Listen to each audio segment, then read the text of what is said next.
তোমরা সবাই জানো আমার একটা ছোট্ট বাবা আছে। আর সোনা বাবাটা দেখো, আমি কেবল ওকে একটু টিপ পরিয়েছি। টিপ পরানোর পরে আমার ওইদিকে গুছিয়ে আস্তে আস্তে আমার একটু লেট হয়ে গেছে। এই জায়গায় দেখো ওর হালত কী করেছে, এই যে হালাত কী হয়েছে, এই যে কালি দিয়ে এই যে টিপটা পরানো হয়েছে, এই যে টিপ পরানো হয়েছে আর এই যে কালি দিয়ে দেখো। মানে আমি কিছুটা সময় শুধু ওর কাছ থেকে আমি একটু ওইদিকে গেছি আমার মাথাটা একটু আঁচড়ানোর, চুলগুলো আঁচড়ানোর জন্য। আর তার মধ্যে এই যে ও বাবা কী করছে, এই যে এটা দিয়ে এই অবস্থা করেছে।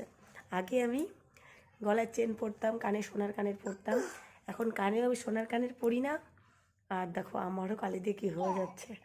আর গলায়ও আমি এখন সোনার চেন পরি না, একটা টিপ পরি, কিন্তু সেই টিপটাও এখন মনে হচ্ছে পরা বন্ধ করে দিতে হবে। এই যে টিপ টিপ, ওই দেখো এই যে টিপটা দেখেছে, এই টিপটাও আমার কপাল থেকে তুলে নেয়। এই যে এই মহারাজ আমার কপালে এখন টিপটাও থাকতে দেয় না। তাই আগে গলার চেন পরতাম, সেটা বন্ধ করে যে ঘুমিয়ে থাকলে আওয়াজ হয়, তার জন্য শাখার থেকে পলাটা বাদ দিয়ে দিয়েছি। দুটো করে পরি, তিনটে করে পরি না, বেশি আওয়াজ হবে। তা ছেলের কাজটা শুধু দেখো, এই যে কালি দিয়ে দেখো, একটা কিছুক্ষণের জন্য আমি গেছি শুধু, আর তার মধ্যে এই যে এই পরিস্থিতি। আর এখন ওটা নিয়ে খেলা করছে বলে আমার টিপটার দিকে নজর নেই। মানে যা কিছু পড়তাম ওর জন্য একটা করে সবে বন্ধ করতে হচ্ছে। টিপটাও পড়তে পারি না, টিপটা পরে ওর কাছে যদি একটু শুই কিংবা বসি, সেই টিপটাও ও তুলে নেয়, টিপটা রাখতেই দেয় না।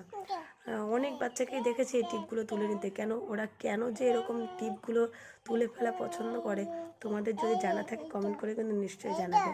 আর তোমাদের ঘরে যদি আমার মতো ছোট্ট একটা সোনা থাকে, তারা কি করছে সেটা কিন্তু কমেন্ট করে নিশ্চয়ই জানাবে। আর আমার সোনাটাকে দেখো, ওর কিন্তু এরকম দুষ্টুমি চলতেই থাকে। আর আমি এই ভিডিওটা করব বলে এই টিপটা পরেছি। কিছুক্ষণ পরে এই কপালে আমার এই টিপটা থাকবে না, কারণ ওর পাশে যখনই আমি শোবো তখনই ও এই যে এখন এটা নিয়ে ব্যস্ত আছে। ওই কারণে আমার টিপটা তুলছে না, আর না হলে এটাও তুলে নেবে। আর এই কারণে আমি একটা একটু কিছুই পড়ি না, সবসময় একটু পাগলের মতোই করে থাকি আর পাগলের মতোই ভিডিও ছাড়ি। দেখো, এই দেখো।